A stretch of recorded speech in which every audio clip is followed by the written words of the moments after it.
आदाब, इस्तकबाल है। आप देख रहे हैं यूपी की इंतखाबी जंग। मैं हूं आपके साथ अबू हुरैरा।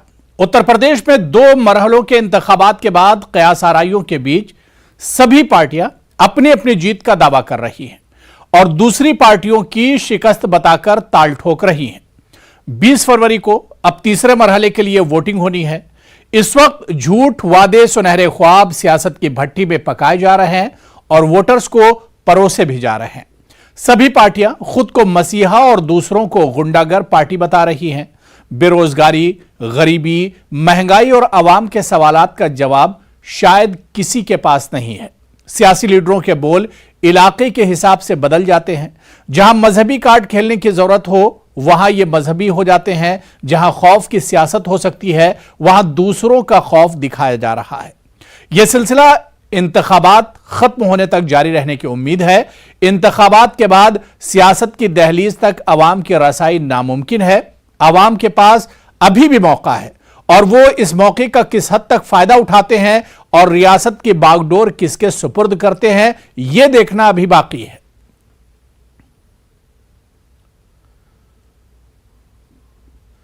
वजीर-ए-आजम नरेंद्र मोदी ने सीतापुर में अवामी रैली से खिताब किया और समाजवादी पार्टी को गुंडागर्द पार्टी करार दिया।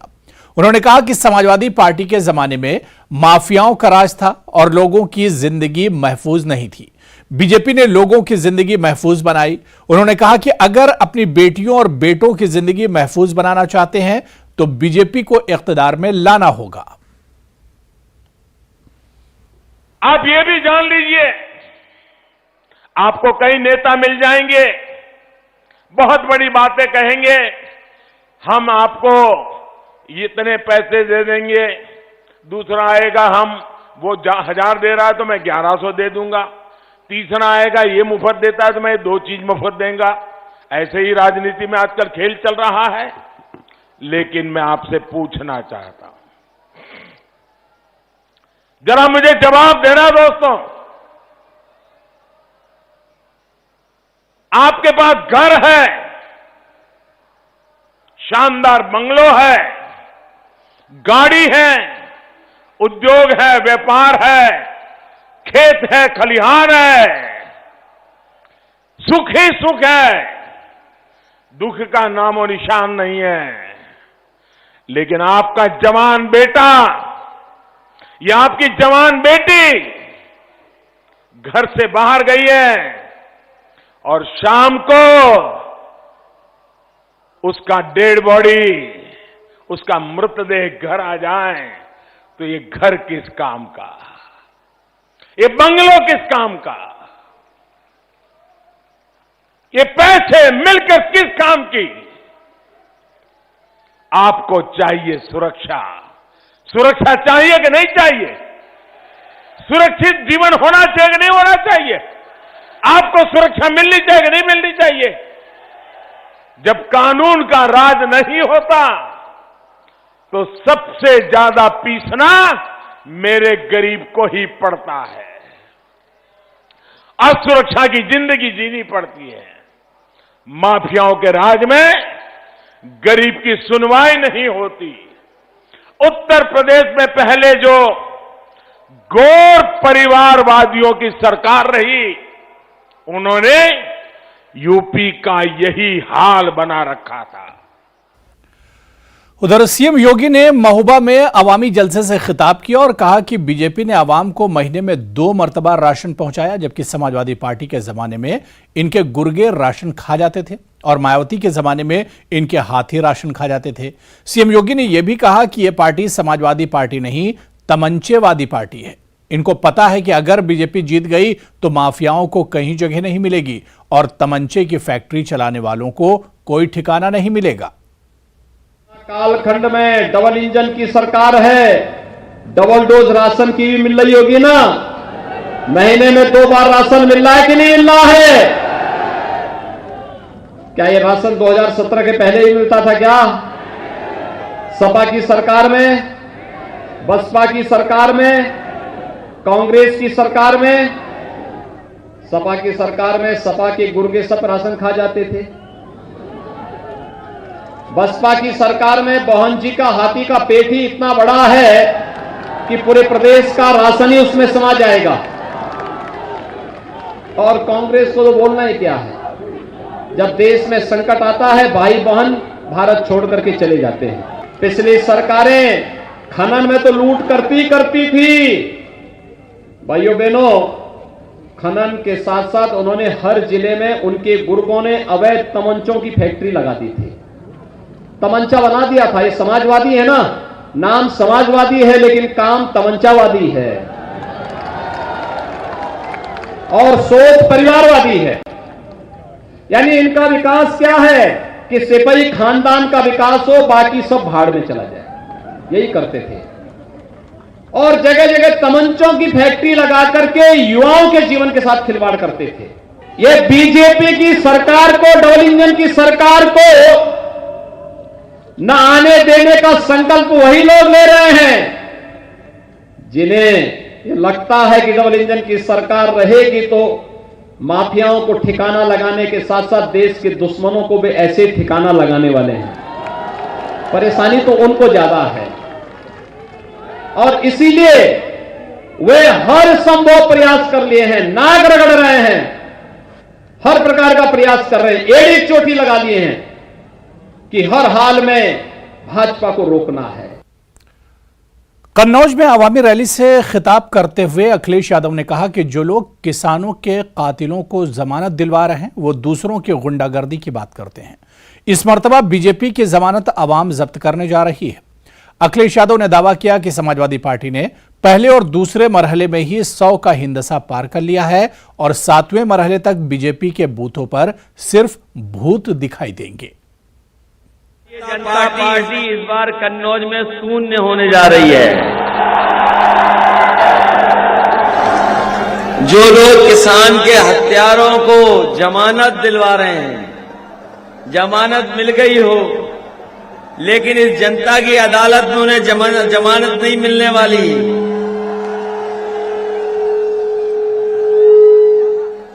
इस बार लग ये रहा है कि भारतीय जनता पार्टी की न केवल कन्नौज में बल्कि तीसरे चरण में पूरी जमानत जब्त होने जा रही है।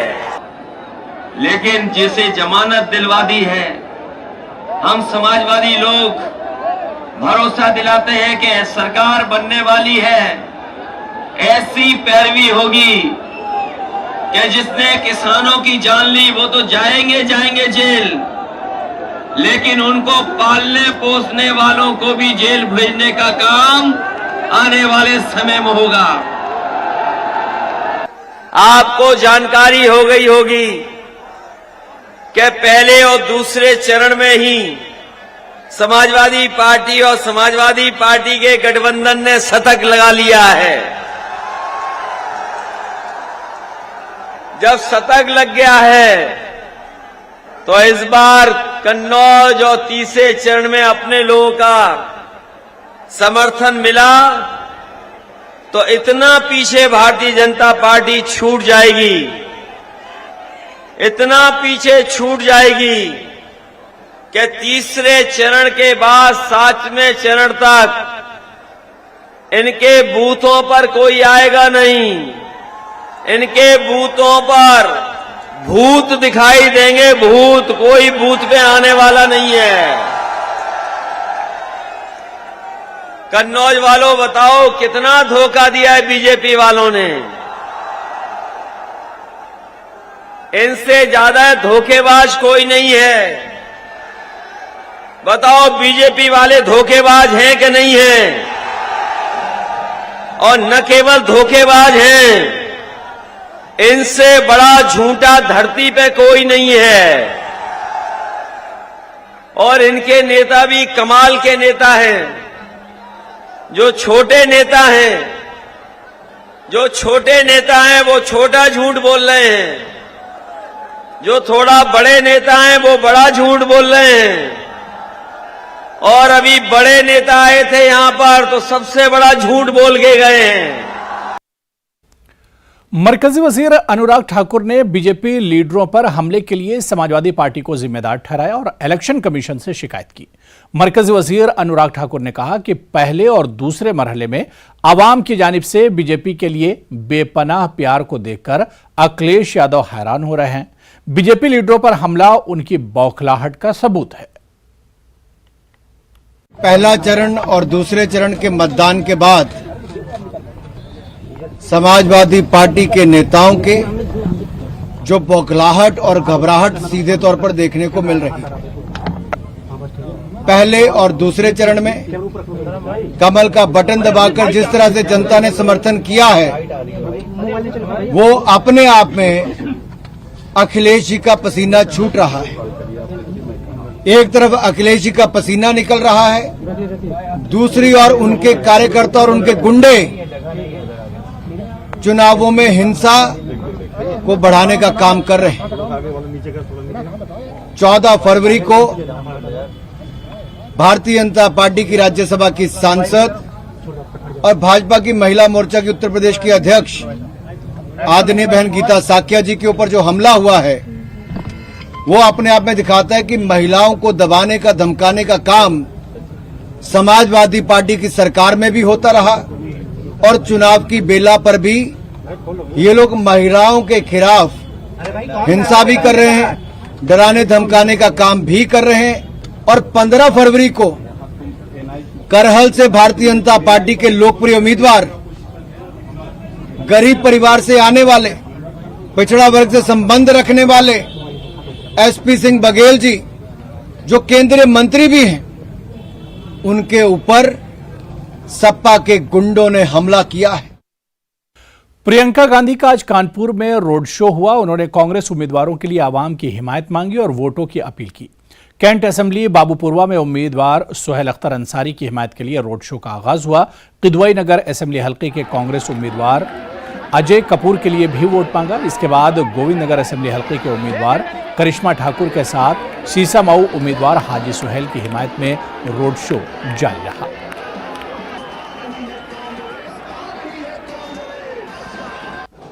कानपुर में जिस तरह से प्रियंका गांधी का रोड शुरू हुआ, दोपहर से शुरू हुआ, किदवई नगर विधानसभा से होता हुआ ये अब सीसामऊ विधानसभा पहुंच चुका है। जिस तरह से आप देख सकते हैं कि यहाँ पर किस तरह से लोग उनका अभिवादन कर रहे हैं और जिस तरह से स्वागत कर रहे हैं उनका। प्रियंका गांधी यहाँ पर सीसामऊ विधानसभा में हाजी सुहेल अहमद के समर्थन में वोट मांगने के लिए यहाँ पहुँची हैं। जिस तरह से आप देख सकते हैं तस्वीरों में कि किस तरह से यहाँ पर नज़ारा है, जो भीड़ है यहाँ पर रोड शो वो कर रही हैं। प्रियंका जी जिस तरह से देखिए लोगों का अभिवादन स्वीकार कर रही हैं। जिस तरह से आप देखिए ये आप देख सकते हैं किस तरह से यहाँ पर जो भीड़ है और हाजी सुहेल अहमद के लिए यहाँ पर समर्थन मांगने आई हैं प्रियंका गांधी। इस समय सीसामऊ विधानसभा से होते हुए ये आर नगर विधानसभा पहुँचेगा और यहाँ पर कानपुर में जिस तरह से ये मूलगंज चौराहे पर समाप्त होगा। कानपुर से संदीप सविता, न्यूज़ 18 उर्दू।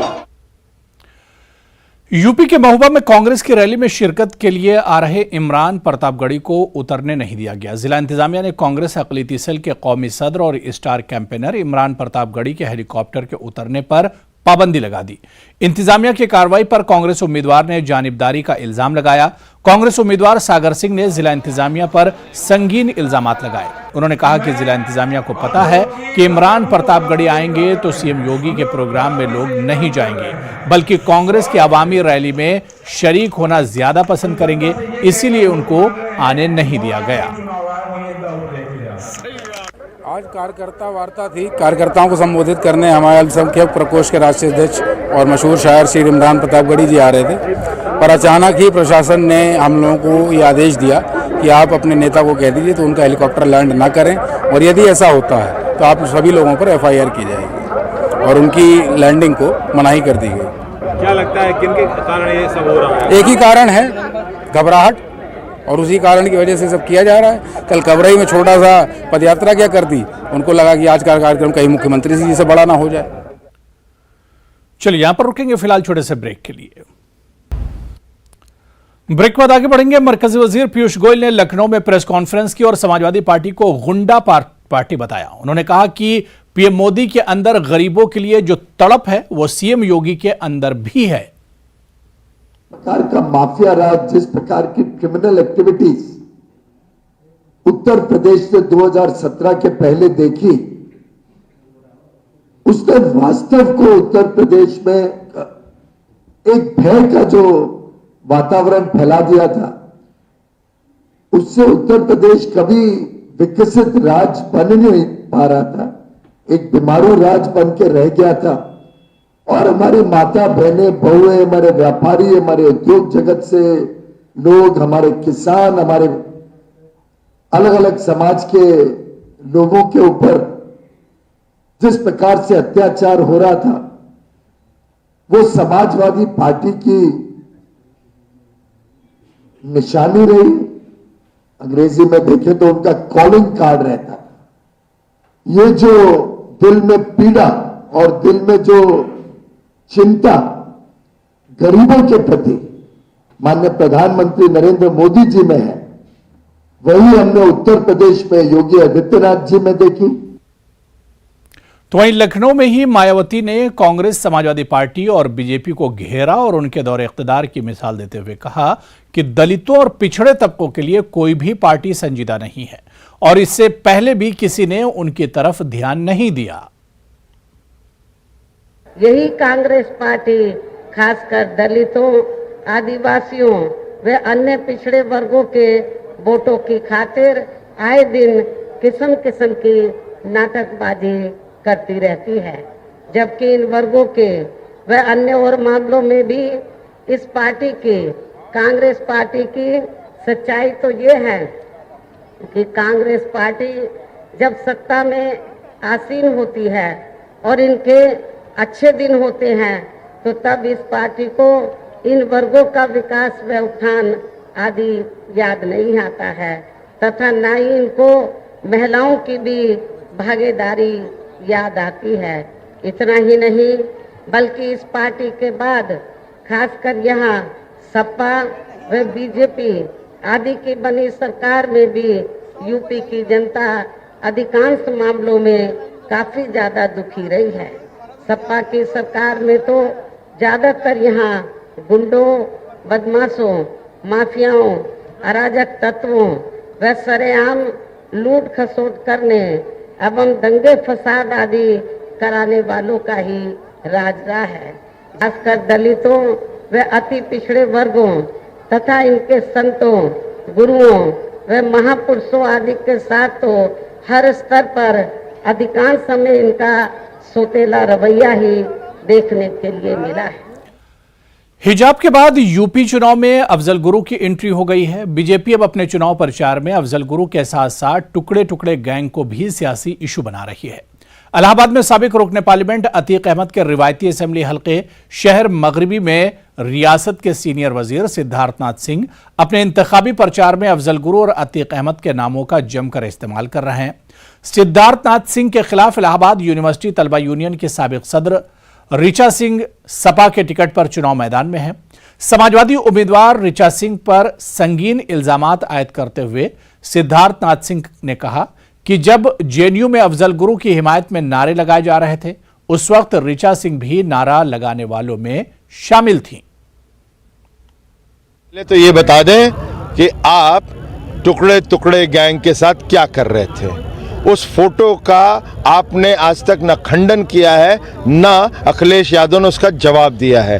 टुकड़े टुकड़े गैंग जिन्होंने नारे दिए थे भारत तेरे टुकड़े होंगे इंशाअल्लाह इंशाअल्लाह, अफजल तेरे कातिल जिंदा है, हम शर्मिंदा हैं, वो नारे जो देने वाले उनके बगल में खड़े होकर, और एक नहीं वो सब 3-4 हैं, उनके साथ आप क्या कर रही थी ये बताएं। क्योंकि आप मुखौटा तो समाजवादी पार्टी की कैंडिडेट हैं ही अतीक अहमद के, मगर ये ज्यादा संगीन हो जाता है। कानपुर की सीसमो असेंबली सीट से इरफान सोलंकी समाजवादी पार्टी से 3 बार एमएलए रह चुके हैं। इनके वालिद मरहूम हाजी सोलंकी भी 2 बार एमएलए रह चुके हैं। यह असेंबली सीट इसलिए मौजूए बहस बनी हुई है क्योंकि आला लीडरान इस सीट पर नजर रखे हुए हैं।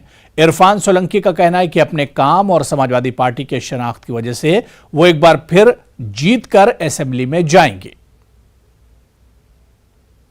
कानपुर की सीसमो विधानसभा सीट जो उत्तर प्रदेश में है लेकिन पूरे देश में चर्चा का विषय बनी हुई है, ऐसा हम इसलिए कह रहे हैं कि यहाँ पर सबसे पहले असदुद्दीन ओवैसी ने एक रैली की, यहाँ के विधायक इरफान सोलंकी का नाम लिया जो समाजवादी पार्टी से 3 बार लगातार विधायक रहे हैं, और फिर उसके बाद अमित शाह ने यहाँ रोड शो किया और आज प्रियंका गांधी यहाँ रोड शो करने जा रही हैं। क्या वजह रही है? इरफान जी हमारे साथ मौजूद है, ये बात करते हैं। इरफान जी, लगातार यहाँ पर दिग्गज नेता जो है रोड शो और आपका नाम ले रहे हैं, 3 बार आप विधायक हैं, क्या लगता है आपको?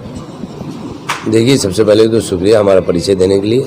ये 3 बार तो मैं स्वयं और 2 बार हमारे पिताजी यहाँ विधायक हैं, और ये सब हमारे नेता माननीय मुलायम सिंह यादव जी और फिर अखिलेश यादव जी की जो लोगों के लिए उन्होंने काम करे हैं, उसके साथ जो हमने उनके काम को आगे बढ़ाने का काम करा, तो सीसामऊ विधानसभा की सीट अन्य पार्टियों के लिए आंखों की किरकिरी बनी हुई है। अब ये सब एक साथ हो गए हैं, चाहे ओवैसी साहब हों, चाहे बीजेपी के आला कमान हो, और चाहे प्रियंका जी हों।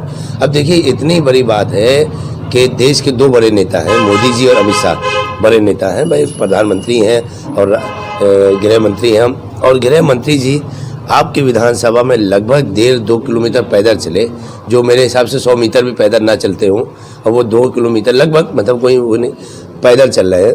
और उत्तर प्रदेश में कोई नेता ही उनके लिए नहीं मिले कि अमित शाह जी को स्वयं कमान अपने हाथ में लेनी पड़े। और यही बात मैं कहूँगा प्रियंका जी के लिए, उनके पास भी उत्तर प्रदेश में कोई नेता नहीं है कि जो हमसे मुकाबला कर पाए, क्योंकि हमारे पास क्षेत्र की जनता का बहुत ज़्यादा प्यार है। और यही वजह है अल्हम्दुलिल्लाह कि पिछले 25 साल से ये सीट हमारे पास है, क्योंकि हमने कभी हिंदू मुसलमान की राजनीति नहीं करी है। कैसा महसूस करते हैं जब इतने बड़े दिग्गज नेता आपसे टक्कर लेने के लिए आते हैं? मैं अपने आप में बहुत फख्र महसूस करता हूँ कि मेरी जनता ने मुझे इतना प्यार दिया कि आज मैं प्यार करता हूँ हमारे क्षेत्र की जनता को, क्योंकि उन्होंने मजहब के नाम पे नहीं, इंसानियत के नाम पे मुझे वोट दिया है। चाहे मेरे पिताजी का समय रहा हो, चाहे मेरा समय, 25 साल से हमारी जनता ने साथ दिया, और इंशाअल्लाह रहमान इस बार भी हमें विजय तिलक लगा के फतेह हासिल होगी और हम वापस 36 बार विधानसभा पहुंचेंगे। धन्यवाद। जिस तरह से आपने देखा कि इरफान सोलंकी जी यहाँ पर साफ तौर से कह रहे हैं कि उन्हें इस बात का गर्व महसूस होता है कि इन दिग्गज नेताओं ने उन्हें बड़े नेताओं में शामिल कर दिया है। कानपुर से संदीप सविता, न्यूज़ 18 उर्दू। मुख्तार अंसारी को गैंगस्टर एक्ट में 1 लाख के मुचलके पर जमानत दे दी गई है और एमपी एमएलए कोर्ट की जानिब से इन्हें फौरी रिहाई का हुक्म सादिर किया गया है। 2011 से अब तक मुख्तार अंसारी जेल में बंद हैं। इनकी सजा से ज्यादा इनको जेल में रखा गया है। गैंगस्टर एक्ट मामले में ज्यादा से ज्यादा 10 बरस की सजा होती है, जबकि वो बांदा जेल में 2011 से बंद हैं।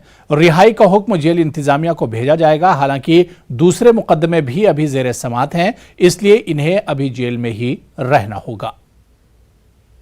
मुख्तार अंसारी जो है गैंगस्टर थाना दक्षिण टोला अंतर्गत धारा 3(1) उत्तर प्रदेश गैंगस्टर एक्ट में निरुद्ध थे, और उसमें 436(a) का लाभ देते हुए न्यायालय ने 1 लाख की पीबी पर इनको रिहा करने का आदेश दिया।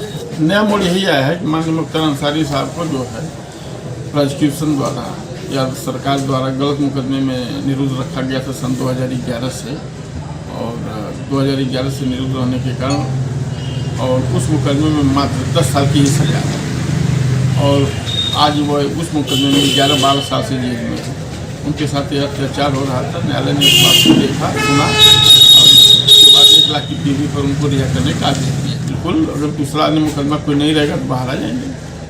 आज आया है, आज दिनांक 16/2/2000। गाजियाबाद डिस्ट्रिक्ट डासना जेल में प्रीमियर लीग के 10वें सीजन का अख्तिताम हुआ। 1 माह तक जारी रहने वाले इस लीग में कई मुकाबले जारी रखे गए थे। क्रिकेट, वॉलीबॉल, फुटबॉल, शतरंज, ऊंची और छोटी छलांग वगैरह खेलों को शामिल किया गया था, जिसमें जेल में बंद कैदियों ने बढ़ चढ़कर हिस्सा लिया और बेहतरीन कारकर्दगी का मुजाहरा किया, और इन्हें इनामात से भी नवाजा गया।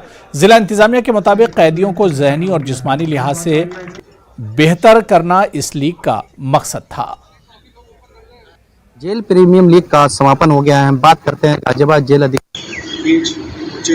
शतरंज, बैडमिंटन का सहयोग बढ़े और स्पोर्ट्स के प्रति ये लोग जागरूक हों, खेल भावना का विकास हो इनमें, और इसी तरह से ये एंगेज रहे, जिससे कि एंगेज जब आदमी रहता है तो कुछ न कुछ सकारात्मक ऊर्जा उसमें आती है और वो सकारात्मक चीज़ों की ओर उसका रुझान होता है। तो इन सब चीज़ों को ध्यान में रखते हुए हर वर्ष की भांति आज 10वां जेल प्रीमियर लीग था, उसका समापन हुआ है, और ये काफ़ी बंदियों ने इसमें अच्छे से भाग किया है, और बंदियों की हौसला अफजाई भी की गई है, उनको पुरस्कृत भी किया है और जो लोग नहीं जीत सके उनका भी मनोबल बढ़ाया गया है और जिससे कि एक खेल भावना उनके रूप में अच्छे से विकसित हो और एक दूसरे के साथ मिलजुल के वो रहे। सर जेल के अंदर अधिक संख्या में बंदी हैं तो किस तरीके से उनको तैयार किया गया, मानसिक रूप से जो उनका विकार बढ़े और खेलों के प्रति रुझान आ गया? देखिए, कुछ लोग तो प्रत्यक्ष रूप से भाग लेते हैं खेल में, कुछ लोग जो नहीं। तो चलिए इस बुलेटिन में भी फिलहाल इतना ही। आदाब।